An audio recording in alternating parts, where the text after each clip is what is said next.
Hi, this is Cody DePablo. And this is Michael Weatherly, and we're off duty. Today we're going to talk about Season 3, Episode 6, The Voyeur's Web. We also have a very special guest star with us in the studio today, Mr. Eric Christian Olsen, known as Echo to his friends and enemies. He played Marty Deeks on the very, very highly rated, successful show, NCIS Los Angeles, which someone has to explain to me at a certain point, but we'll get into that later with Echo. Welcome to Off Duty, an NCIS Rewatch podcast. Today on the show, Season 3, Episode 6, The Voyeur's Web. Two wives of two deployed enlisted Marines disappeared. The NCIS investigates. McGee recalls something, and that gives the team a start. Two wives went into business with each other online, but it goes out of control, and the gang has got to figure it out.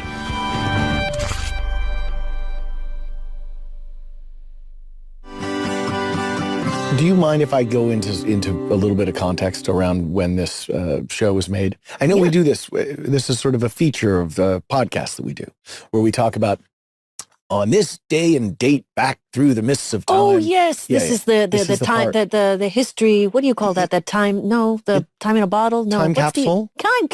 Ish. Yes, I know. That's very good. That's right. There you go. The ESL class starts in half an hour.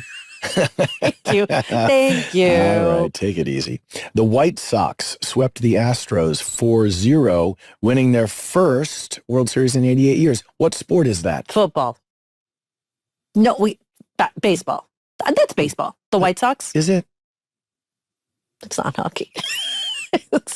What city are the White Sox from? The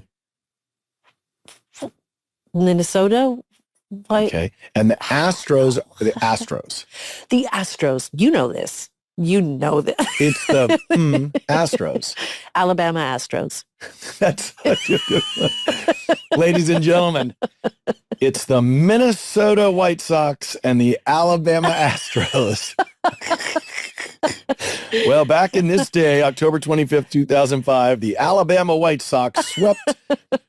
No, the Minnesota. The White Sox are from New York. It's the Chicago White Sox and the Houston Astros. Because Astros. I was close. So the space program in Houston, Texas, and Astros is like astrological, like.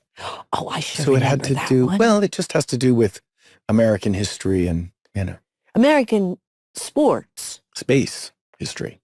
Hello. Okay. By the way, I am having a meeting tonight after I work today about UFOs, and I'm very excited. Well, that's going to be a fun one. I'm going all deep into it. Imagine winning your first World Series in 88 years, Cody. How would you feel? You're like, I don't know. I wouldn't feel anything.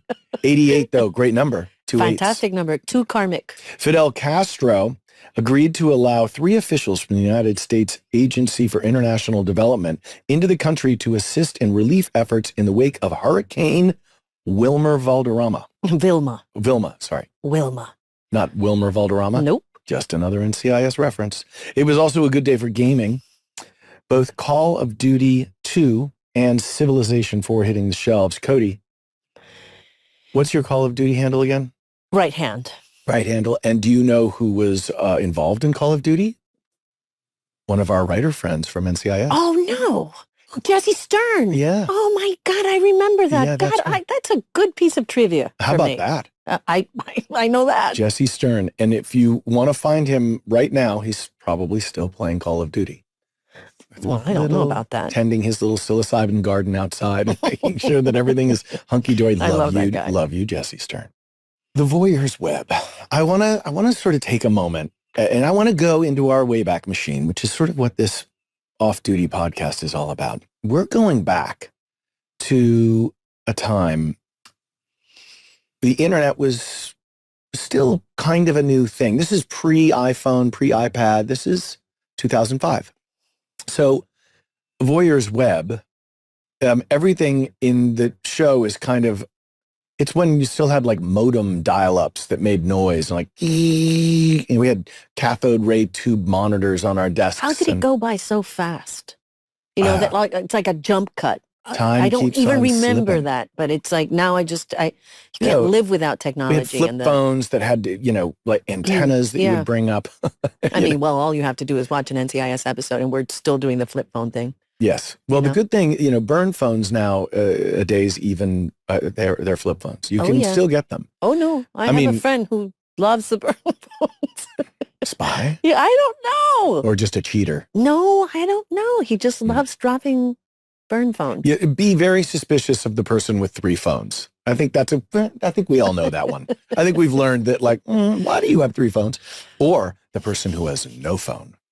And I know someone who I am not going to name who does not have a phone. So you can't reach him? Her. Oh. Very interesting. It's very interesting all of a sudden. Someone who worked for Raytheon and somebody who is involved in satellite technology. And that says it all. And somebody who has worked for both Russia and Homeland Security. Well, that says it all. No somebody phone. who does not want to be found. Somebody who you are not finding that person. Yeah. Very interesting. So the Voyeur's web. She must probably come across some pretty scary stuff. There's a couple of people who probably don't want her to talk, which means that she doesn't want to be found. I asked her about UFOs and she just looked at me. No words. No words. Silence is everything. Silence. Communicates. Sometimes it speaks. Do your own rabbit hole research. Meet us back at the podcast. We'll talk about it. So this little episode, okay, can you, do you, first of all, have, when you were rewatching, any memories of the controversial nature of the episode? It's funny because we did talk about this at some point, you and I think while we were prepping for this. And I remember that you had to remind me actually that there was like a big thing about... People got upset with the content of it, because it had to do with porn and it had to do with internet and it had to do with I think snuff film essentially, right? Yes, and David North is the young man who is watching. Also, did he write the episode? Yes, I believe so, and he is now not just the executive producer, co-showrunner of NCIS Mothership with Steve Binder. Right. He is also producing Mark Harmon's Origins and Sean Harmon. And I have to say, he's a really good writer. Yeah. I really like him. He's co-doing that with Gina Monreal. Yeah. So bravo to you, David North. We're going to give you a little tip of the hat back to the Voyeur's web. Yeah, absolutely. And that was a very young Mr. North. At the beginning, I was like, I know that face. so there's some mockery of nerddom in the thing as well. But I think they did that all the time at NCIS. I mean, we were doing that with Proby, with Sean all the time. Were you at all nerdy in school? Nah, I don't think I was nerdy. I think I was geeky. In the scene where Tony and Ziva meet Carter Finch, the webmaster, Tony finds it impossible not to laugh at Finch's life. Is your mother wondering why we're here? I kind of told her this was for a job interview. Can we just talk about that moment? Because can we talk about who plays Carter Finch? Oh, yes. Nat Faxon? Yes, who's terrific. And we not only loved working with him. We immediately fell in love with him. Yes. We saw him at the rehearsal and we were like, who is this guy? Like Yeah. Who is this guy? And one thing that a lot of people don't know is that we had so many guest actors go through NCIS. Some of them became incredibly famous. We're going to have a lot of them here. And very successful. Hopefully they don't turn us down. Not a lot of them won Academy Awards like Nat, though. No. I mean, that's a big, big deal. Yeah. But he hadn't won it when he was working with us. No, not yet. We would have had him on the podcast for this. But do you remember how he kept on playing with his props throughout all of the rehearsal process? And he never broke his character. Were those his actual Star Wars toys? That's what I want to know. I'm like, Matt, let us know in the comments. I know. Careful with that Wookiee. It's a prototype from 1978. You're a little too old for toys. These aren't toys, they're investments. I mean, he was so funny. And I remember you and I just kind of clocking that because there's a couple of guest actors that I remember just being in the presence of just this incredible talent or just something that was very different. And intelligence. Yes, intelligence and just this trust, and they were doing their thing and they were not going to be rushed by the process and they were not going to like fabricate things. They were really just there, present. He was just living in his basement. He was, and he was so my mom just likes to have me around. Makes her feel safe. Yeah, no, he was awesome. And it's like, I'm sure. And we were dying laughing, partly because of what he was obviously doing. But then, you know, we were developing our relationship, the character's relationship. That's right. And there was this complicity between us. Yeah, you know? no, and the I think three that of was us one had a lot of fun in we that. did. He had a deck of magic cards. He had the Wookiee with the And you ammo went for belt. the cracker? No, I the went cookie. for the little cookie, like a graham cookie or something. Whatever that little cookie was. Leanne always flirted with me when I delivered her paper. One day I was talking about my website and she asked if I... Back up a step there. You were a paper boy? And he was so pissed that he took it. The cookie away. Yeah. That was not in the script. I don't think. No. At least to my recollection. Maybe North is like, it was in the script. I put it in the script. There weren't all ad libs. But I remember that laugh at the end. You couldn't control it. I couldn't control it because you started going. Well, he was so funny. He was genuinely funny. And we were able to use it into the scene because we were ridiculing him in a way. We were just laughing at him. And it was a great head fake to the audience because later on, when it turns out that he is involved in this whole thing. Yeah, but he's killed. He's killed, but he was involved. Yes. But so we weren't very good agents. Let's just call it out. Maybe we were amazing. You were allowing him to believe that he was this thing, that he was not going to be one of the suspects. I loved that scene. I think it was one of the most important scenes that you and I had together early on that, like you said, it established that kind of looseness. The play. The play. But I think a lot of that was found in these kind of important scenes where we really allowed ourselves to just have all the fun we were having. Remember and that was Boxed very In? much Remember that episode? Oh my God, we're going to talk about it. That's an entire episode that I'd love to dissect with you because that's such a defining episode. I think for both Boxed In couldn't happen without this scene. Yes, but by the way, that scene, big part of that scene, and the reason why it works is because of Carter Finch. That guy. Just so good. Unbelievable. Do you think he remembers this? Do you think if we ever bump into him, you would be like, oh my God, you did an episode of NCIS? Well, it's so funny to me. Because by the way, we have had people like, big people, like John Cryer apparently at the beginning, he was like, oh, I just want to be a dead body in this. And that came to me either by you or Mark. They're like, oh yeah, that guy's great. He's so good. He's such a good actor. But I guess he watched the show at some point and he was just like, all I want to be is a dead body. And I remember thinking like, that's so cool. Yeah. That's so cool. Cryer's super cool. He and his wife were just the coolest. And when he did finally come and work, he was hilarious because, of course, Cryer was Ducky back in the Molly Ringwald days. Right. And then he worked with Ducky. Anyway, go again, rabbit hole yourself to tickle yourself right where you're pink. What? Oh, God. For me, that would be the inside of my ear. Okay, keeping it real. Hello. Sits on. So this, I have to say, the Chip Sterling character, which we're going to get to later, he features here. And watching Abby just get irked beyond irked. She does not. Yeah, because that's not a common Abby thing. She does not like to have someone in her lab. Nice shoes. Who are you? Charles Sterling. You're a new assistant, ma'am. I did not order a new assistant. When you are bothering Abby, it's a big bother. And I think that the audience and the producers and writers and everybody found out that if Abby doesn't like someone that comes onto the show, that person will never be liked. Because she's almost like a dog in the sense that, like, if a dog likes you, you got to believe the dog, right? Because the dog has an instinct. And if the dog is like, I don't know about you, then you're like, I don't know about you either. It's there's something instinctive about Abby. Yes. There's a purity about the character. And if she doesn't like Chip, then the audience is like, ooh, suspicious. Yeah. No, I think you're right. Yeah. It's kind of cool. You find that stuff even in the third year of a show. So I'm going to give you the episode synopsis, and it's a doozy. All right, hold on a second. Let me get my Robert Wagner glasses out. They're a little dirty. Okay. A Marine sergeant's wife is thought to have been abducted until Gibbs and his team found evidence to suggest she may have been murdered live on a sex site. However, with the help of her new assistant, Chip Sterling, Abby determines that the CD video might not be all that it seems. I think you may have a future at voiceovers. What do you think? I mean, that was pretty deep. Something about it is. Should I do it faster? Do it faster. Okay, I'm going to do it faster.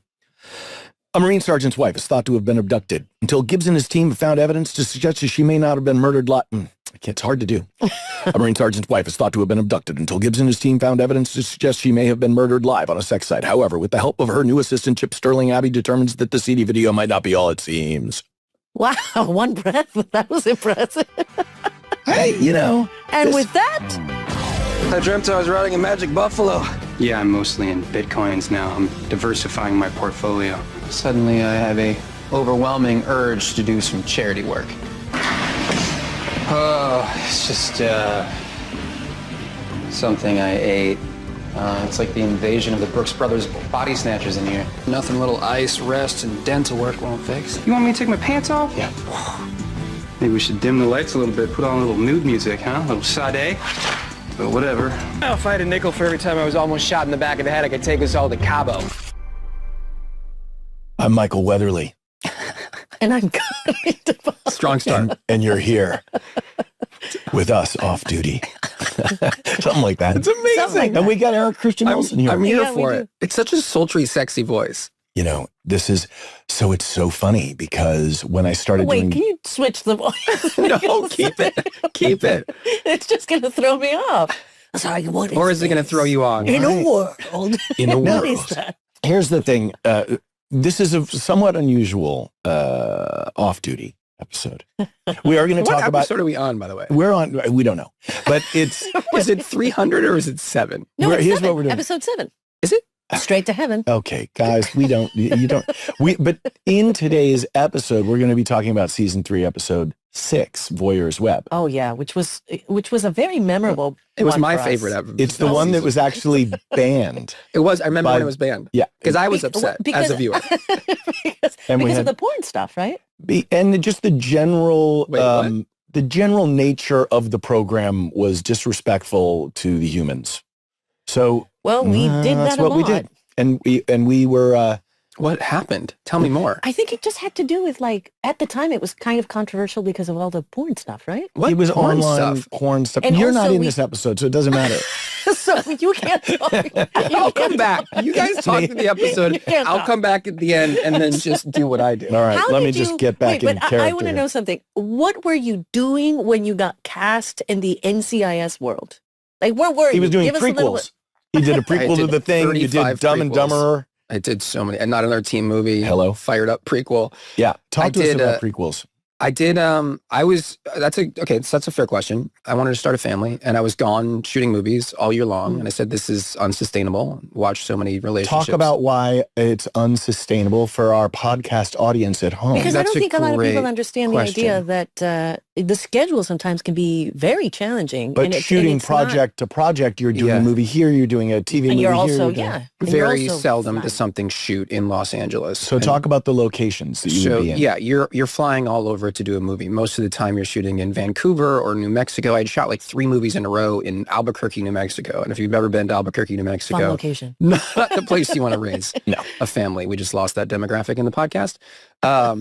It's And I said, I want to be in LA. And by the they- way, that's Vancouver? the weather in Vancouver right now. 44? What is it? No, just look, rain, All rain. rain, It rain, rains rain, for the rain, next rain, rain, 10 rain. days. That's- That's bananas. No, but that's Vancouver. I know. And God That's bless not you. LA. Vancouver. So you were doing a show in Vancouver. I think did when we Dark first met. Angel in Vancouver. How many and seasons? I did 2 seasons there. I did Cabin by the Lake, which was a Judd Nelson USA movie of the week. I did an episode of The Crow, Stairway to Heaven. That's when also Is you that a gotta, music video? you got to pay your rent. That's called the custody battle episode. Oh, Oh, dark. Oh, dark. Well, Listen, we'll go there.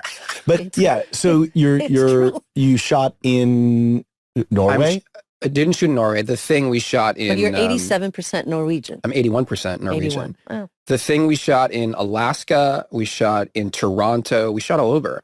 And I was like, if I'm going to do this, I need to be in Los Angeles. And so I was like, I want to join a show that shoots in LA. Can we find one? Right. And they said, well, there's this show called NCIS. And you were like, oh, And I said, anything but that. Never heard of it. And they Right. said, it's the #1 show on TV.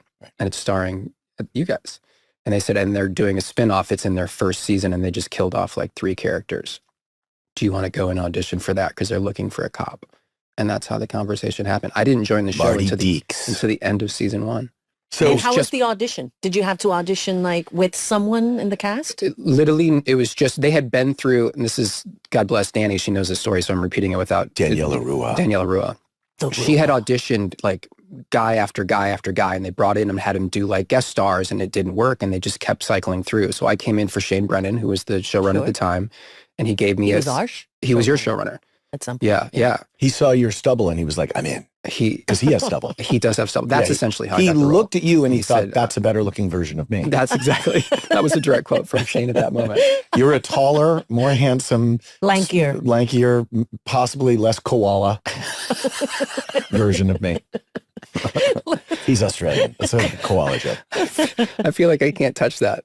But he gave me sides opposite Danny, and I did it, and I improv'd a couple of times, and he goes, I feel like you've got other stuff you want to try. And I was like, well, I don't understand the dynamic in the scene. Like, what's the relationship? And he was like, what do you mean? I was like, I don't know what the relationship is based on this scene. He's like, well, try some stuff. And so I improv'd a whole monologue, just like you do, about a motorcycle and an ex-boyfriend and the whole thing. Get him. And that they were like, but they knew the success of the mothership at that time was your ability to combine what you do, which is comedy, a love story, but also drive plot. And they wanted that, I think, on NCIS. And the lines are very important, and we love and respect and regard our writers with, I bow to them every day. You got to have the structure and the framework. But what we do is the energy source. When you come to a character, it's you plug yourself into the part, whatever that is, if it's Deeks or whatever, but it's your like combustion and energy and the source of you, the life source of you that you push into it. And without that, you're just reciting, you're just saying words and, it's your point of view that's the only thing that makes anything interesting in acting. And that's why I think when it connects, like when you're like, I don't know what the scene's about, but then it's easy to make something up if you have a point of view. Yeah.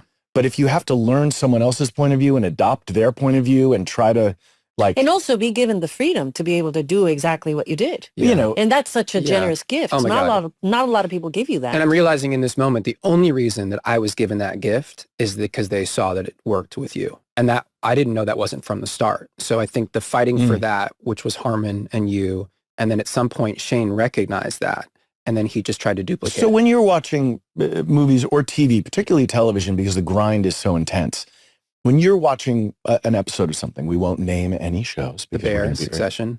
No. Where are we? No. It's like procedural? Those are really good, by the way. And you see that dead, shallow shark eye in the actor, and you just see them going, it looks like we have 3 suspects. The first suspect is Casey DeLongpre, 24. And you just are like, they're just reading like, I got to that place. I was telling you off camera before, when I was doing Bull, I got to the place where I didn't know how to fill up the character. I kind of got disconnected from my life source.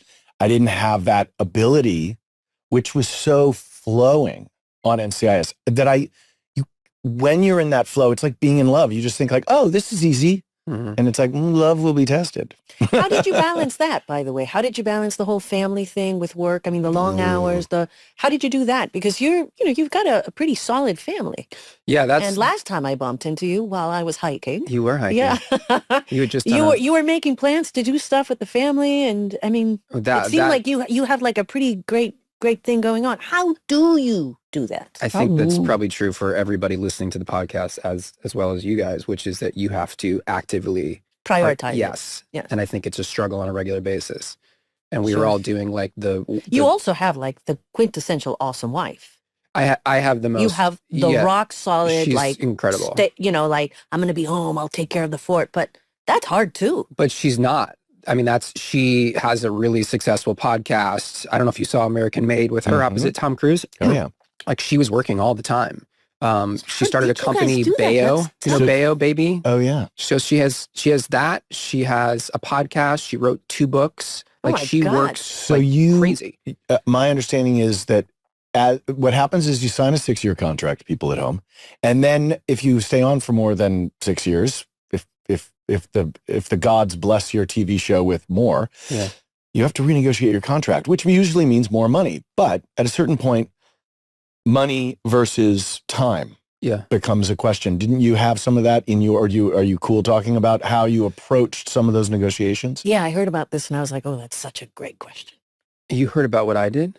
Yes. Yeah. What did I do? Well, Something that you were interested in making sure that the show understood your time. Oh, yeah. I stopped asking for more money and asked for time. Ooh. And so I You were said, like, the money's enough. well, I just knew in that work for balance, which is that those hours are crazy. And when you do them for 10 months straight, it burns you in a way where, and I will have to get your quote on this because I've told it probably 50 times, which is when you get on a TV show, it's like being on a shipwreck that lands on a desert island. Do you remember telling you this? Mm-hmm. And each season is a different realization. And as you get into season 7, everything becomes in question. It's full existential crisis of like how I'm spending my bandwidth, what I'm doing, what are my values, like all these questions. Right, because the desert island thing is initially Have you told this on the podcast yet? No, it's just. Have you heard it? No, I have one that's very similar and I was just thinking about it. You got to get water, you got to get shelter. Like the first season you're is just so survive. stoked. You like, I am over the moon. And yeah. and I got to survive. Yes. But I'm on a desert island. There's sun.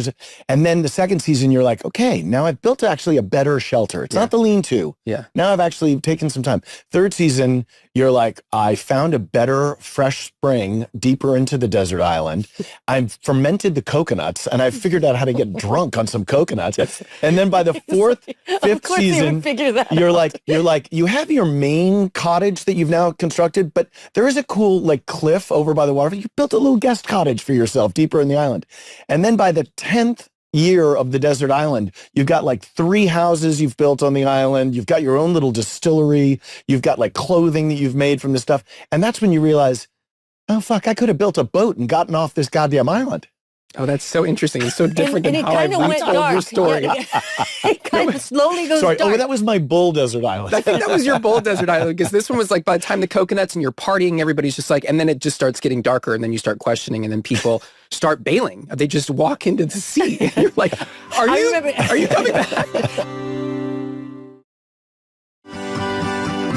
Not to overdram, I mean, boohoo, go cry in a bag of money. You're making TV. But the truth is...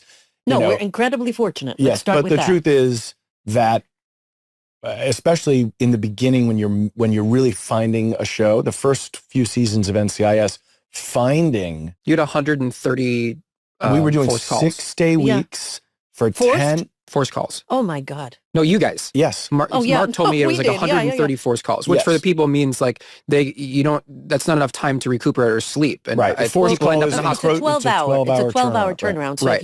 if you but that doesn't include travel that means time. they technically can't call you till 8 o'clock the next day. So we would shoot until Friday morning we would wrap. Friday morning we would wrap at 6 a.m. Yep.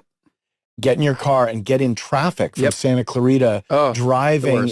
And it would take, I was in Malibu the first season. So it would take me like 2.5 hours to get home. I'd get home at 8:30 in the morning and I'd go out on this little deck I had, which other people were on their decks having breakfast. And I was drinking a bottle of wine at 8:30 in the morning, smoking a cigar. I'm like, it's night to me. It's different. Just pretend we're in Sweden. It's fine. Yes, but what made the experience so good is the fact that you could go to set and have a blast. Because for me, for example, I've never been so tired, especially that third, that season 3, which was, my first time ever, going into a set and just being like cranking them out, Right. First, I couldn't believe I was getting paid because I felt so fortunate, but also every single time, and I was tired and maybe, sleep deprived and all that stuff. I'd drive to set and I was like, oh, I can't wait to do this again. And I felt like I held on to that feeling for a long time. Okay. That sense of gratitude. Here's the... do you remember what Mark used to do, right before scenes, especially at the beginning? Slap me? No. We'd be in the middle of a crime scene, and I'd have to pop up with some information, as we all do, and he'd fill the backpack with rocks at the beginning. Yeah. These were his jokes. He was like, oh, let's see how DePablo takes this joke. And I was like, oh, yeah, this little shit. But I'd walk in and I pretended like it didn't faze me. I was just like, let's just rock and roll with this, But even through all of that, which were these sandbags. these little pranks and everything, he was great at pranking, by the way. I was still like, I was with this terrific group of people, and I was genuinely having fun. And even though we were sleep deprived and we were tired and all that stuff, we were genuinely doing what we love to do. Okay, that has to be the heading to all of this conversation. Which no, is I mean, we wouldn't be here. We wouldn't be here right. talking about it. Did you have an if it Uber wasn't Eats that came in? Yes, I just did order some shrimp cocktails. So here's the story. Here's the story, though. But no, but that should be echoed again. Like the greatest job. And I think there's something about like dreams and hopes and expectations, and then you're actually doing it.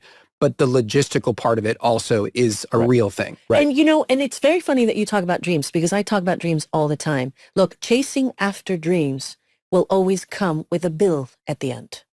It's what bill are you willing to pay? Oh, that's so interesting. It's always. You always chase after a dream. You're always going to get a bill, because there's always, when you focus your energy into something, you're always going to forget or not be able to vibe at the same frequency with something else that you may care. The balance of it all. Right, the balance of it all. Which Which is conversation. The entire conversation with you has been like, we were talking right before you came in about, hey, this dude actually found like some level of balance here. And during his negotiation, he didn't ask for money, he asked for time. Yeah. And I remember at one point during one of my negotiations, I asked for time too, and they gave me like a week. And I was like, oh man, that's terrific. Because I was going back home to South America. Yeah. And by the time I got there, I would only get 10 days, because I had to wait. And then the flying was really, a long time to go back home. And so I was like, let me just, I never got around to doing it. But it was interesting that it was one of the things that towards the end I really had to fight for. Yeah. Because it was guys, that I just sense went of for the money. balance. I'm so sorry. I was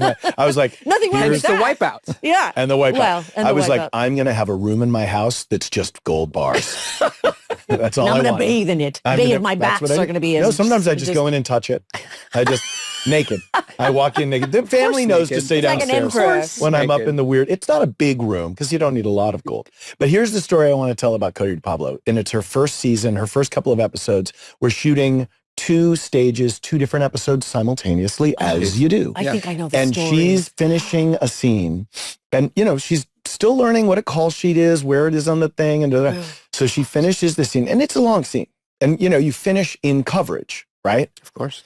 And Coverage for audiences are close-up yeah, shots. close-ups. And And by that the way, is like- the most stressful part is your coverage. And I'm hanging out with them, just like we're basically done, and I'm hanging out with them, Right. just hanging out. And all of a 'cause I'm sudden, having so much fun. another AD appears with the pink call sheet. And they're like, Cody, so as soon as you're done with your coverage, they're waiting for you on stage D. And she's like, what are we doing? And they're like, we're doing the 4-page autopsy scene with Ducky. He's waiting. They're ready. They're just going to change your top. You're going to keep the same pants on because we have to go. Actor's nightmare. It She was hadn't a read the freaking- scene. I No, live for this. And she No, no, has no, wait. speeches. a monologue going into autopsy, circling a body Emotional. with delivering exposition They about. blocked it with second team already. It's ready. We're ready to shoot. Oh, and you know what they did? So I tried. Talk I about tried. the moment. Oh God, it was Talk just about the no. I moment. mean, Go I back went there. home and I cried and I cried and I cried No, but- because I felt like such a failure. So they gave So me you a went little and did time. it and then went home and cried? Well, Oh, the because story. it's a story, right? So they go, well, and of course this guy who's just like, acting in a can, like just basically like, just learn it, just do it. And I'm like, Who knows what's in it? It's spam. Maybe it's pig nails. We don't know what we're eating. I don't work this way. I'm coming from the theater. I need like at least a couple of hours to memorize something, get it into my body. They're like, no, it doesn't work like that here. Just go into your trailer and look at it a couple of times and just go and deliver. And I was like, right. So So good. I try and I go in and I'm like, oh, this is miserable. I can't do this. And at the time, and I remember the director, the Who director shall not be named. he just said, Ooh, that vodka is strong. Thank you for that, by the way. Of course. he said, I don't come empty-handed. No, thanks. I know That was a better. nice gift. Norwegian. Is it? oh, It's Wednesday. it's done. Okay, so the director The who shall not director be comes named. up to me and goes, Who's the oh, director? God, it doesn't matter. You could literally just be saying 1, 2, 3, 4. It's such a wide shot. It doesn't matter what comes out of your mouth. So I go, who is wait this 1 director? second. So I go, oh, yeah, well, that's a great idea. Action. 1, 2, 3. You actually say 1, 2, 3, 4? Yeah, Oh my 'cause God. She doesn't understand that he was just... It was just a theoretical of yeah. like, I mean, if you're going to give me that, and I'm an actor, and it's my first, and it was, what was it, like episode 6? Who are you I mean, it was opposite? just- right out of the gate. We will So what not happened? speak of it. We will not So- speak of it. Don't speak. No, you don't have to name the No, director. then the producers who are the best, right? Mark Horowitz and Shills and all those guys, they came down and they realized I genuinely didn't know. And to be fair, I wasn't given the second unit thing. Right. So I genuinely didn't know. I genuinely didn't know. And so they knew that I was like game. I would go home, I would study. I was like the biggest geek, right? Yeah. I was like a theater geek. I was like, what are my lines? Let me, drill them, And so they were like, look, Cody, we're going to start with the scene tomorrow morning, go home, learn it, and we're just going to pick up. Don't worry about it. So Disaster. of course, I didn't sleep because I was like, now I'm like all paranoid. And I go in the next day and I do it. I really would like to ask you for something. Yeah, of course. Oh, boy. We all at NCIS have take- something which we call Gunface. Gunface? I would like to see Show your gun Gunface. face. Just show the gun face. Just Well, show we all 'em. have different. Okay, I'll show you mine. I always do my mouth a little open. Mine was always just, Yeah, it's literally just a little bit squinty. no. Okay, but You show no. us. You We- have to we show need- us. we gotta- I'm doing it. To pull your weapon. Pull your weapon. Oh, so Do it. Here? Because it's just this. Oh, it's Oh, good. yeah, it's a See, hot you one. go Cro-Magnon with the brow. Yeah, you do. It's less of a squint. It's more of a brow. It's so funny because Danny would get so upset when she was given the last line in a scene. Sure, the And I tag. would improv after it. And then she would get mad and improv after my improv. And Oh. so hers would always be terrible. She'd be like, she'd like put him in the sky or whatever she's supposed to say. And I go, you heard the lady. And then she'd be like, you heard him. Tell me. And I was just like, she look back at her. She wouldn't double down on the She sky. was just amazing. And I could not stop laughing. So I'd be doing my gun face and she'd be doing her gun face and I'd throw and she would get so mad. Right. Hands in the air. Federal agent. Federal agent. I love that rule. How many times? She's the best. How many She's the times best. did you play the moment where you walked in with your guns drawn, saying federal agents on undercover cops who pulled their guns on you? And they were like, "We're federal agents." We played that beat like 8 times. Because it doesn't get old, that beat. Well, We that's used to- we actually had the one, one that Scott I used Gemmell- to look forward to the most. The one everybody yells it up? Scott Gemmell wrote one that was like CIA, FBI, and then I go MOUSE, and like just completely threw it away. And I was like, this seems fucking super lame. He goes, just try it. Yeah. And it It's totally good. it killed. It totally It's killed. good. Like And everyone's I yelling, had CIA, so much FBI. fun when I came to do. Remember when we were shooting in? Yeah, where were you in your head when you came to play with us? By the way, you broke a finger. I did break a finger. I'll tell you where he was I at. lost a nail. He kept fucking How much are they rolling. paying me? Yeah, but so if that It was, was your my headspace, 25th episode of that season. That was my 25th because I did 24 of the mother, and then I did, and then came to us, and then I came to you. and you were like such a joy to have on set. Well, You he's were always a so joy. fun. You know, It's a conflictive joy, but I he's- think that I just Did you remember have fun? Did you have fun on that? so much fun. I remember Miguel looking at me, and he was just like, "You don't know any of the lines," and I was like, "Never." And he's like, "How does Mark Harmon handle that?" I'm like, "It's not. It's been tough. It's been work. It's been part. I'm Mark's teacher. Mark is your teacher too. We are all learning from each other. Yeah. We're all each other's teachers."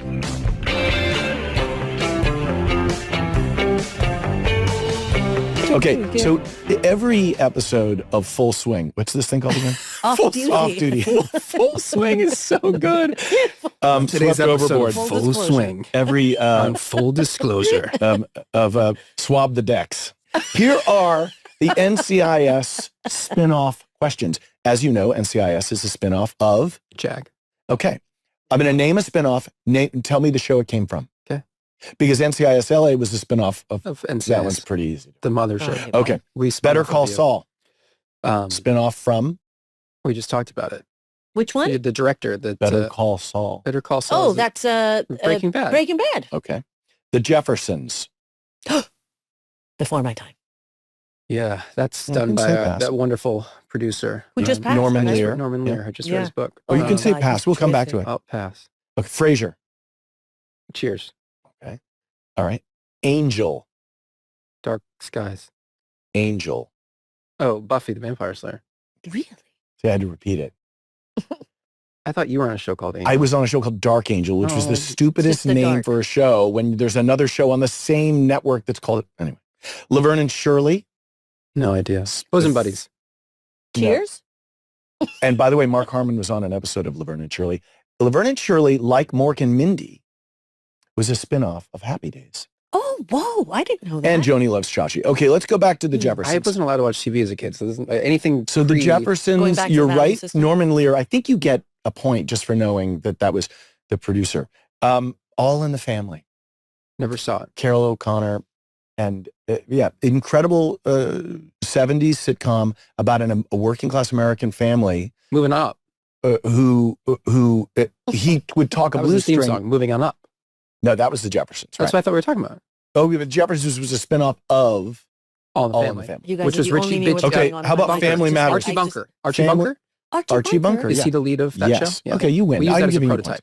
points. Family Matters It's such a is good spinoff of Family Matters was Urkel, and that was on Friday was a night. spinoff. I Family. didn't even know this. The Cosby Show. Markland Baker, I believe, is that his name? Perfect Strangers, Perfect Strangers did a spin-off into... evidently. I don't think that's true. Okay. You got into a fight, a fictional fight with LL Cool J in your first episode. You had a scuffle with Sam. Yeah. What was that like because obviously you knew that the ladies love Cool James and you didn't want to get into But also, he's built like a brick shit house. I mean, what the hell? So was it 6'2", intimidating? 245. How did he make you feel either intimidated or did he make you feel like you were... I mean, obviously, there was going to be some sort of stunt thing going on. Like, Yeah, but everything I was was going to be highly coordinated. Filming. But he has an album called Mama Said Knock You Out. Yeah, he is so unbelievably strong. also Like, he's active. pro athlete strong, like linebacker NFL strong. And he trains. I And mean, he he finds trains. the time Oh my to gosh. train. That he is finds part the of time his to, bandwidth. It's this thing. Yeah, it's he gets up it's a at big 4 thing a.m. for him. Yeah. I think it's also a head thing. Like, I he needs it for his, I think to we probably activate- all do some version Well, of But that. I want to hear is like why you're I meeting bump LL into Cool J for the hiking. first Yeah, time. exactly. You're walking into a room. He's the most famous rapper. Yeah. It's like this huge... I grew up in Iowa rolling my pant leg up, like doing Mama Said Knock You Out. and by the I'm way, a he huge could fan. not be nicer. He's the best. He's the best. You know, I love that guy. But I was supposed to learn all the blocking, and I think I was shooting something else and didn't make it to the blocking, so I had to learn it that morning. That made and- me nervous just thinking about it. Okay. And so it's and I think this is my first episode, and that scene is super early on. No, we had a scene with Chris and Todd before this where Todd is LL Cool J, and they did some lines back and forth, and it's my coverage, and I go, "You two are adorable." It was an improv. Oh, yeah. And the look on their face is like, the fuck did this kid just say? So that had already been established, which is this kid's been on there for like one day at this point, and he improvs, "You two are adorable." And they both looked at each other and looked at me and Right. just like, That's not looked, the word. looked around. But they were totally down for it. I mean, I think it's that they recognized that was a value add. So we did the rehearsal, we're blocking it together, and I stepped in when I wasn't supposed to step in, and he was throwing a punch, and he pulled the punch at the last second, but he still caught me, and it stunned me, and I buckled. And we have not shot a fucking frame yet. And then you're like, And get I my buckled. brother in here. And no, because Dave wasn't my stunt double. This is No, my I first know. episode. I'm sure it's like I have a double, but I hadn't, but so at this point I'm like, Did it hurt? yeah, it hurt. It's like, and I've taken hits in ice hockey. I buckled, like my knees went, oh, all right. And then I was like, okay, and now I have to film it. And I was like, I'm so fucked. That dude was such a pro. Oh. We did it 4 times. They never put the doubles in. Every punch that he perfectly pulled it. And if you watch that scene back, there is no doubles. It's great. And I went home and I took my shirt off and my wife laughs and she's like, "Oh my God." I was like, "What?" She goes, "Look in the mirror."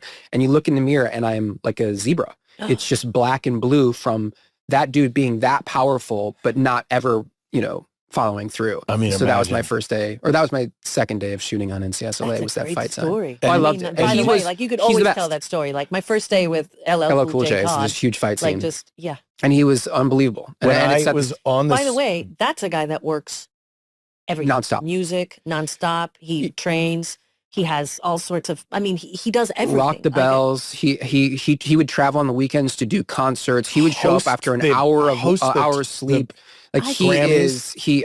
I've never seen anything like it. And the balance that he maintains with his family and his faith and his business, like it's incredible. He's a pretty impressive. It's unbelievable. He runs his entire body like a machine. I bet you whatever you want, the whole training thing and the scheduling and the structure. Yeah. And that You could, and back to our work-life balance thing, that could suck you into like being a monster or something. But I remember being on the set with you guys for that fun episode, and we were waiting, and Todd had not, LL Cool J hadn't come from his trailer, and we were all waiting on the set, and you were like, come on. And you just pulled out your phone and you were like, hey, man, we're waiting on set. Like, what's going on? And I was like, oh my God, you can just call LL Cool J and tell him. And he was like, I'm in the middle of this. I gotta, he had something that he was finishing an interview with somebody or something. Yeah. And you hung up and I was like, I was like, that wouldn't happen on our set. You can just do that. Yeah. And the phone call is easy to make because I know that LL, if he knows that we're waiting on him, he would be horrified. Sure. So that's an easy phone call to make. That he's not going to bark at me. If I would have learned from him, like, I don't give a fuck, and he hangs up, then I don't do it again. Right. But because I know that he values your time and everybody else's time, that he's like, I'm just finishing this thing up. I'll be there in a half a second. Well, I would imagine he's like a total pro. He's a total with pro. everything that he has to do in his time management. And what's interesting, and he wouldn't be able to do it if he phone call. Yeah, he has this thing where like he can memorize lines. And what I would do towards the last 5 or 6 seasons is I wouldn't look at them until the rehearsal. And so I would get 3 or 4 pages of dialogue and I would get that rush of like, and now I have to memorize all this. And I would do it. I loved doing that. Because it made you feel so alive. But LL has that too, where he can just like gobble up 4 pages. Holly used to do that too. She came from the soap world. Where she would just look at something and then go, put the pages down and then just do it. And then just go. And you were like, yeah, LL has that. I would do that and then get everything wrong. But it still works. That's so not true. That's so not true. So he was uncanny, this guy. He would do the same thing. He would just look and then he would just do it. You also have the ability to, like, in a scene, like where your improvs are servicing A, humor, B, story, and propelling the plot. Like But they were always character based. Yes. Always. And on point Always. with character. It was never you weren't stepping outside of your character to make a joke. They went in saying like, we just got to make sure that it's always tethered to reality and we don't diminish stakes. And so all those choices were like, I can swing big and make big choices as long as I don't diminish the stake or lose character. And I think that's from like watching you navigate that and knowing what works and what doesn't. But they would just let me try all sorts of stuff. Shane actually came in, I don't know what season this is, 4 or 5, and gave a big speech about improvs and staying on book. And, the writer is the god and we need to stick to this stuff. And I was just like horrified. I'm terrified at this point. I was like, what am I doing here? And then he gave that whole big speech and he's like, Olsen, come here. And he came over to me and goes, you just keep doing what you're doing. I had a very similar thing happen. I believe it was season 2. I don't think you were there yet. But it was in the script. I was in Abby's lab, as I recall, and it said, Abby says this thing about the mass spectrometer found, blah, blah, blah. And then it says Tony. And then in parentheses, Don just wrote, Michael will do something funny here. I mean, and you should have framed that. Yeah. Because what that's saying that's is freedom. But it's also trust. Right. What he's saying is like, as a person that was so dedicated to his stories and his words, he was like, I'm trusting you that you're going to do something here that's going to. But by the way, and of course, what I would do is I sat down and I wrote like 10 alternates. Yep. And then I walked around and then I had them like, no pressure. I had them in the quiver. Yeah. And then I was like, it's that one. It's the one with the little feathers. Yep. It's that one. Yeah. Boom. Yeah. And then that's a superpower. When we were shooting in, I think it was West Hollywood, and we were coming out of like a plastic surgeon's office or something. You and I? And out onto the street. And we were doing something about how somebody looked like somebody. Alec Baldwin. Yeah. Yeah. And I just remember getting the giggles. And we talked about this the other day with Sean Murray, but I only laughed really uproariously once when I was making Bull. Only one time in 125 episodes. I'm sorry. I laughed so hard almost every day shooting NCIS and on your show. Yeah. But I remember that being the one where I almost couldn't keep it together for the rest. And people are like, come on, dude, we got lunch in 15 minutes. Like, get it together. It was an improv. It was yours or mine or one of us. I think it was yours. I think you were telling me that I was getting a little puffy like Alec Baldwin. It was one of those kinds of things. And it was good. It was like Alec Baldwin's sober, but that is some white wine bloat. But I'm sure he's totally sober. But it kind of looks like maybe he's got That was Dennis. Didn't Dennis direct that episode? He did. And I love another Dennis. podcaster was a guest in that episode. Ooh. The comedian. Bobby Lee? Bobby Lee. Obsessed. But do you remember he was He was amazing. bathrobe? I remember we were talking to Dennis and I was like, you just stay in the 3 shot. Because it was him.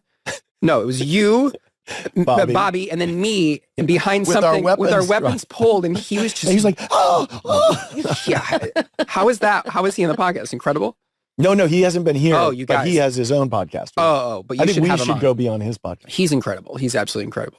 And to go back to Dennis, because I think justice needs to be done to how special he is. Like he directed the first episode that I wrote, which was an impossible episode. It was like 105 scenes. He is a beautiful and wonderful and fantastic human being. And He was one of our favorites. Yeah. He knows how to get the lumps out of the batter. Yeah. You know? and he can just shoot it in a way that smooths- gets you home to your family. Oh, And- yes. And and- that's a big thing. That's a big And thing. he would come up to us and be like, so that 1 1/8 page at the end of the day, Oneer. it's a oneer. Yeah, I love And that. he'd prep you. Yep. So you knew not to screw around. And then we'd get on set and Billy Webb would have the Steadicam up and Dennis would be like, shoot the rehearsal. Yeah. So literally we've never Yep. said it out Yeah. loud. Yep. And sound is like, come on, like give us a rehearsal. Background is like the second AD's like, wait, but I have to run background. It's like, wait, but it's a oneer. We don't have to match anything. Stop worrying. Because a oneer for the people at home means that there is no other shot. So, Yeah. No cuts. Nothing. so It's you just don't a one. have to match It any just has to be activity great from top to bottom. Yeah. And by no the way, pressure. that is the equivalent to Sort of like this Donald podcast. Belisario saying, and Michael's going to say something funny. It's Right. literally saying like, it's a page and a half, you're in a oneer and go. And Yeah. that's a really validating, like you can do this because there's And it's people not that it done wouldn't give it often. to. And No. the mistakes that can happen with a bad background cross or the prop isn't in the right Work it in. place. It's like you reach for your thing and you're like, that's not, oh my. And you're still saying the lines and you get, because, oh my God, I love the spontaneity. I'm very much looking forward to working with you again. You guys, And it's going to I be kind so of- exciting. I kind of Yeah, you're kind of doing a show wonder together. if we find ourselves in You a were one of the first people that I told, because that day was the day I Yeah. found out. And ironically, I bump into him. It would be Pacific lovely to see you Palisades. in the NCIS universe again. NCIS. When they were killing off a lot of people on our show, it was no character is safe. We got that speech. That's a fun speech for people to hear. That somebody was brought into our showrunner's office and he had bullets. Have you heard the story? No, I mean, Bullets. that's kind of 4 bullets. And he goes, do you know what this is? And the person's like, no. He goes, this is, name the character, the first character he killed off. This is such and such. This is whoever I want it to be. oh. Go back to work. Yeah. I was like, Wait, that's who said that our showrunner at the time. at the time? That was Shane. Shane said it. I was like, why am I? Can Because then we they're not confused with discuss Scott. the name? It was Yeah. Shane. And it was to somebody who I think got a little, you take advantage of the situation. Yes. And when you're a machine, you can't do it. Like you be the person, you can't show up late. It's all the things Yeah, that, yeah. all that stuff. And so Yep. that person And- was getting and- a little wild. And I absolutely will cop to being all of the things I've made every mistake. And the only good part about making all those mistakes is that I am aware of it. I'm self-aware that, when you keep pushing edges, sometimes you fall off the edge. Yeah. Sometimes it's too much. Sometimes you hurt people's feelings. Sometimes you do and it's like, okay, bring it back. You make a lot of television, you're going to make you're a short order chef. You're going to make some bad omelets, and somebody, you make 999 great omelets. It's the one that comes back with the shell in it. And you're a bad chef, and then it gets in your head, it's all you're thinking about. I know that there were times when Polly Perrette would be upset with me and it would bum me out so much. And I'd But be why like, would she be upset? just because maybe I had a not so nice ad lib or I did something there, or maybe I was late or maybe I said something that inadvertently was about New Orleans or something. You never know. That's a funny thing because peas was never really, Yeah, no, you could, I knew if I had gone afoul, if I'd run into a and thing. it would bug you? And it would bug me. And I'd be like, Would it bug you when I was upset with you? well, I didn't want to say you because of course, of course, when people have that, the only person actually I kind of loved the conflict with Harmon. I loved That's that interesting. because I felt like that gave it energy. Yeah. And I don't know how he feels. I mean, boy, do I not know. I mean, I have no concept. I just know that he created a great obstacle all the time. And without that big rock in the middle of the river, it's not as interesting But a I river. could say, I mean, I feel the same way about our dynamic. I feel like there were many moments you and I were like, I mean, I Yes. can remember many a time knocking on your trailer door and being like, oh my God, just. I would do Jeff Bridges from Starman the whole day just to amuse myself. Or I would do Tom Hanks from The Money Pit just to amuse myself. And You were doing that too, because I would do the same thing. I think everyone just said cheat. I think, did you ever do that? Oh, well, you're so fundamentally interesting. You didn't have to borrow. See? Your other, I love that I get to say all these things back to you. The other thing you said, I was like, I deliver exposition so fast, like just to drill through it. And you said, no, the key to this is you find anything in the midst of the speech and decide that is the important part of it. And then you back off.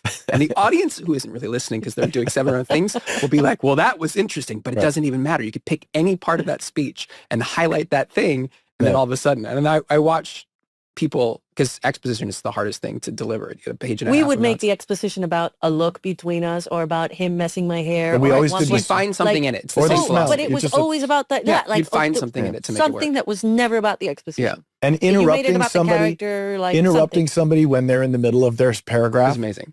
So much fun. Sean Murray and I used to do that to each other. And like, you're in the middle of this huge speech and you memorized it and you're doing the thing. And then Sean's doing it and I'm watching it and I'm like, what's her name?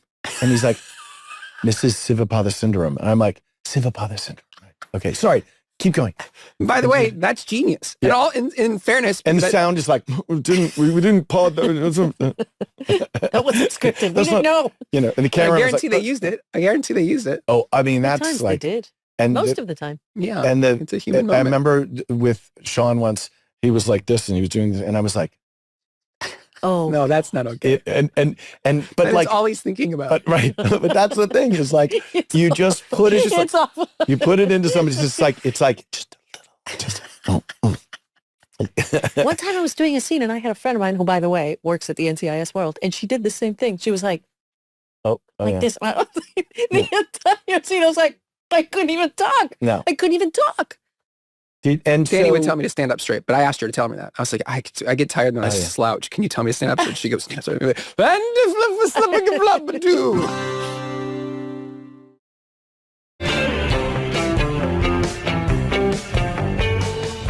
here's what I understand this game to be. I'm excited to play this game. Okay. I have This- no idea what this game is. This is called segment number 2. Accent. No, work. it's not. It's called accent work. Strong start. Um, You're seeing how the sausage is made. Everyone is given a scene below. We're all given the same scene, and then we must pull an accent out of the hat, and then we have to do the scene in that accent. Okay, And great. others must guess what accent we're doing. So don't tell anybody what accent you get. this is a hat from the from the Communist Party. I don't know where we got this hat. It's like somebody Che Guevara's It may be ghost. Jeff's hat. All right. Here you go. So okay. I made noise. I mean, that's how old I am now. I make noise when I reach. Oh for wow, things. this is not what I thought I was gonna get. Oh shit. Keep your communist. Okay, so hat. who's playing what? Oh God! Can I return this? I'm team leader. Your team leader? Wait, that is at least okay. Great. So you want to be the agent? You want to be the suspect? I'm the team leader. No, You're I'm the agent. team and I'll leader. be suspect. All right. They just told start you that. that? Cody's the team leader. Shit. You see a little. Well, you have the team leader has a ton of lines. Okay, ready? I'll be the agent because you're a better actor. You to be the suspect. So we have to guess each other's. Yeah. Okay, ready? Okay, ready. Let's just go through it. Okay, ready? Okay, what? Oh, we Where- can start. Where were you on the night of October 25th? I was at home. Why? Your Yeah, webcam that's it. says otherwise. The places you at scene of crime. Is that it? That's it? It's impossible. Webcams can be hacked, right? We found your digital fingerprints on. I'm sorry. I I'm not doing remotely it. accessed the server, but didn't commit any crimes. Hold on, agent. Oh, geez. We've got the game changer here. We just received a report. Uzbekistan. No, Okay. Oh my God. wait 1 second. Dude, By the way, I say did your it. say your next line. Wait, is it me? I'm reading. We've got already more. guessed yours. We've already guessed. But it's not even, no, go again because I didn't It's hear it. Go. Madagascarese. It's not fair. No. I never cut into your performance. No, it's What do you cut Namibian. into Go ahead. I'll take it from mine. well, I didn't commit any that's crimes. fair, like- Go. At this moment, team enter leaders briskly holding a folder. Who wrote this? Hold on, agent. We've got a game changer here. We just received the report, the webcam footage on the October 25th. It's been tampered with. Our tech team just confirmed that timestamps have been altered. The footage showing our suspect was actually from a week earlier. I told you I didn't do it. Quick wrap and say goodbye with Eric. Wait, no. You guys. You have to guess now. Okay. Wait, no. My precious. Yeah. Gollum. Gollum. I was Gollum. You got it right. So You what were- does she win? Gollum? My precious. Yeah. Were you German? I You were was Dutch. Dutch, but I was double Dutch. Were you? The first take was Borat. The second take was like, And by the way, I know how to do this accent really well. I just don't know what I just don't were know you doing what Margaret happened. Thatcher? No, not at all. I thought But she no, was by being the- on Armadillo. I thought it was like I thought it was a. But hey, you can't. I fully committed. Will you do one more line just in your accent? No. Just give me Yes, another give shot. me another. Yeah, just so I We can got hear it. Dutch and we got Gollum. We got- just haven't figured out yours. Ready? And Yeah, action. yeah. Okay, wait 1 sec, Maria. I cannot believe it that I am. Maria, are you Don't- Italian? Yes. Oh, that's great. God. Well, it's a good thing the acting thing worked out. That was- By the way, I that was was- the most excited about this game.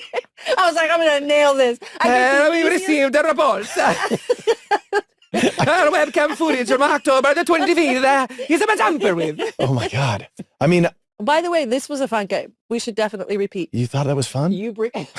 Oh my God, this was the most fun. Can you tell it's off duty? Who came up with the title? Julie Mack? Spotify. What were the Oh, I other? think you What pitched were the it. alt?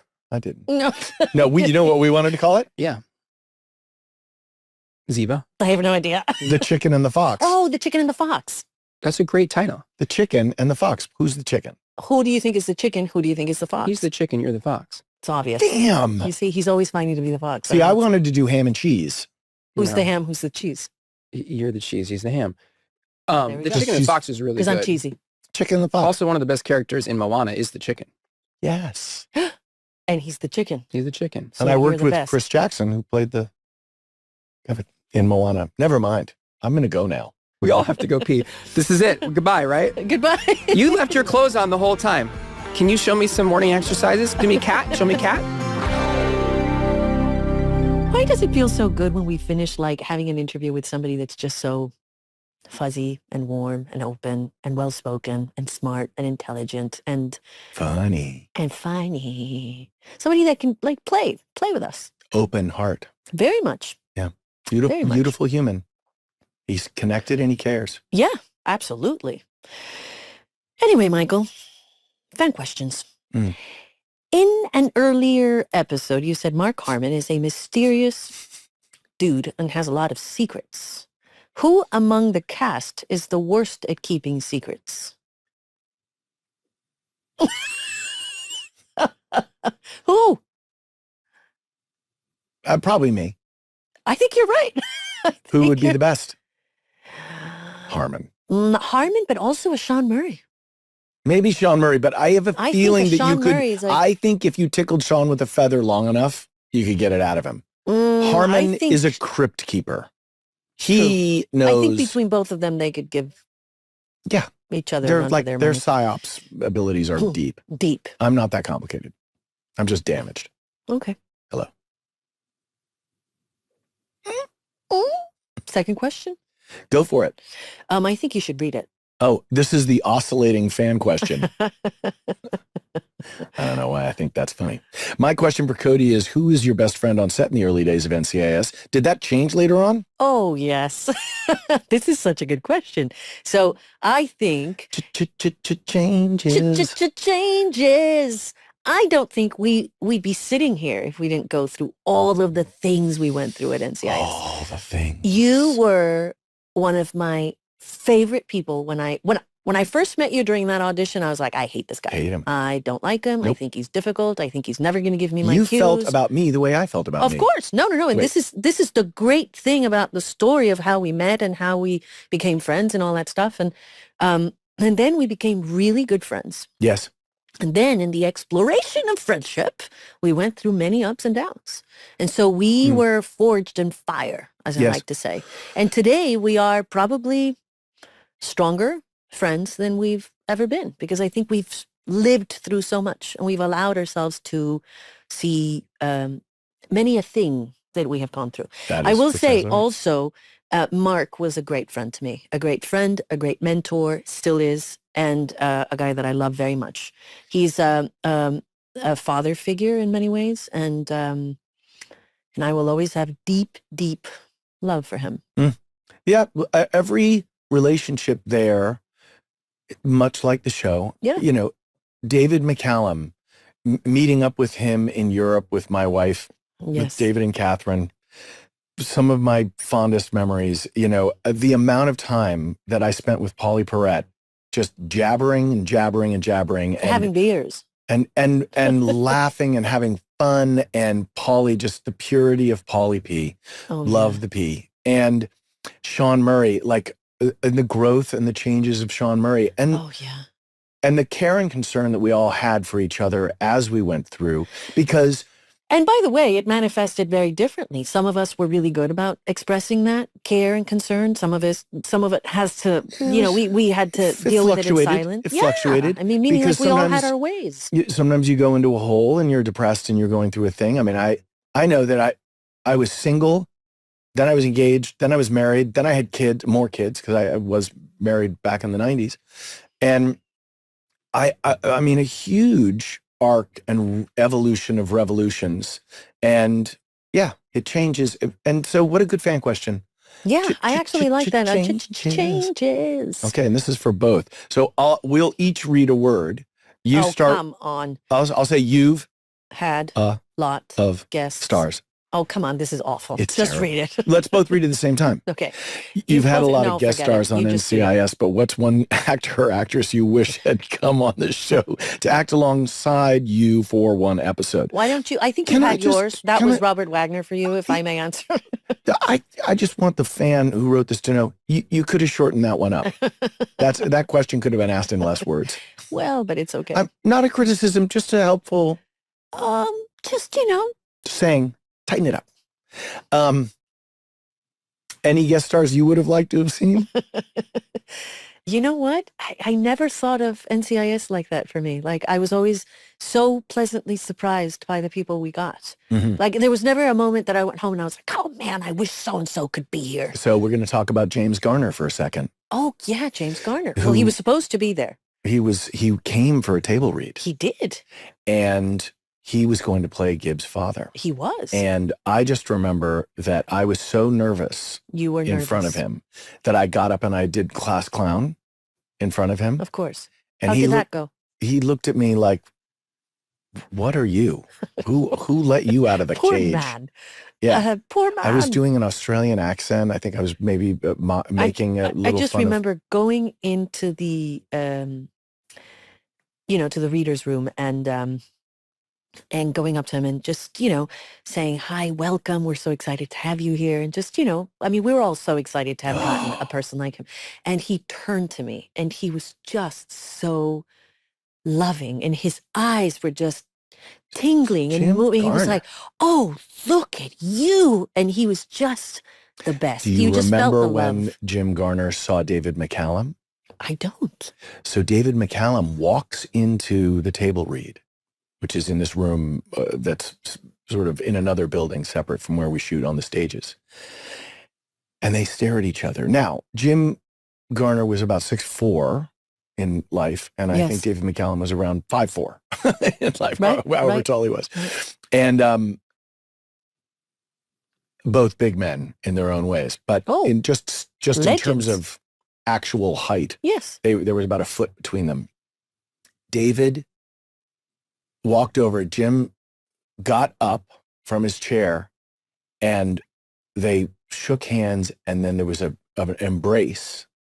They were in a movie called The Great Escape together. Oh my Lord. With Steve McQueen massive. and Charles Bronson and all these Donald Pleasance. Great movie. But on that movie, I've come to find out, David's, and I think I can speak to all of this because nobody's alive anymore from this particular era, but David's wife had an affair with Charles Bronson on the set of The Great Escape. That was a tough time. And David had gone to go do an audition somewhere in London, and he flew back to Germany, and everyone on the set knew. Oh, God. And Jim Garner knew that David wasn't going to do anything about it to Charles Bronson, who was a brick shithouse. And the story is that Jim Garner said, I'm going to have to give you a slug. And Charles Bronson took the hit because this was like how they dealt with it in their man code. You're kidding me. I'm not. This is the story.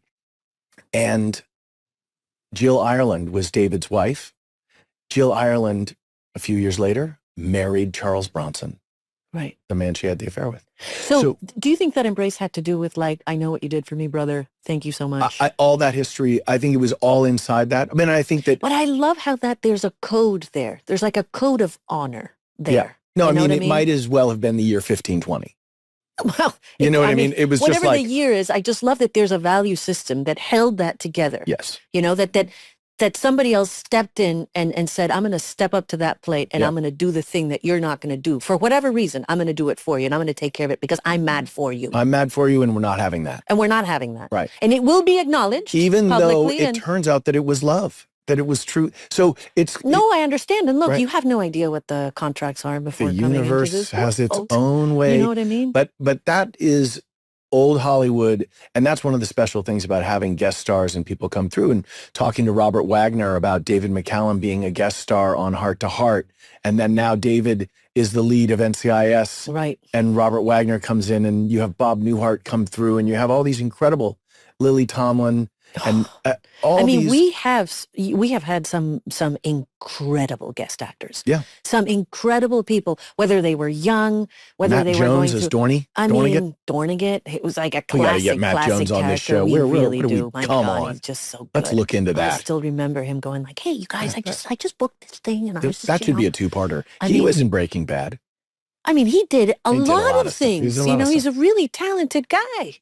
Funny. You know, funny enough, he was. I think he was accepted into Carnegie Mellon at some point. And he was refused. like, "Oh yeah." He refused to go. I think because he was either working or he was just like, "Oh, I don't want to," you know.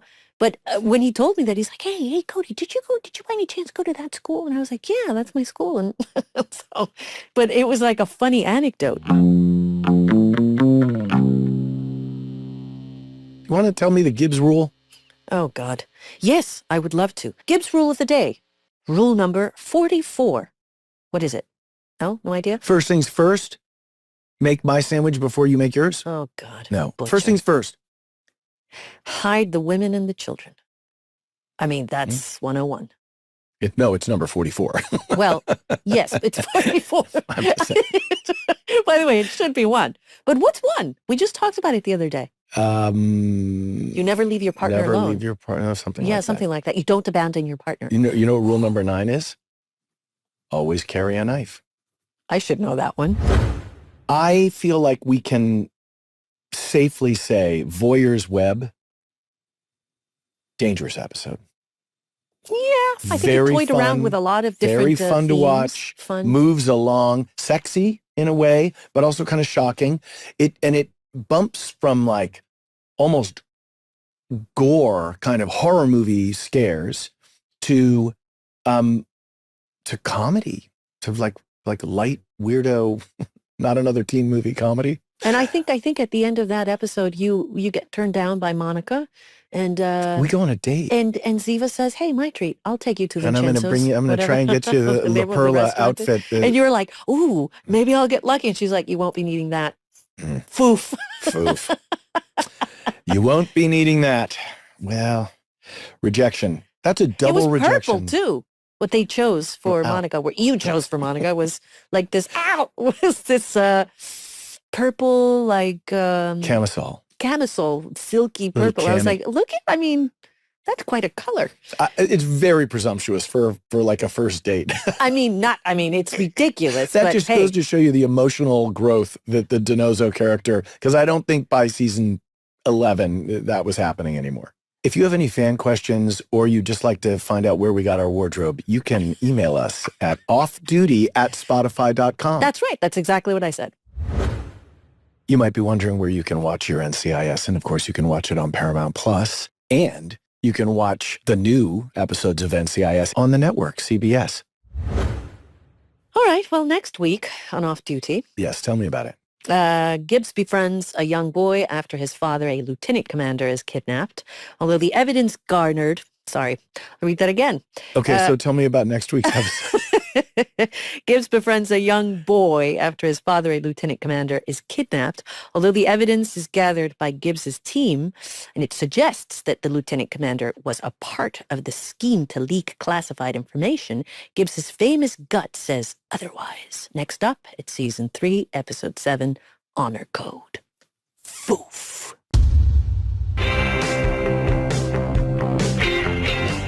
Off Duty with Cody DePablo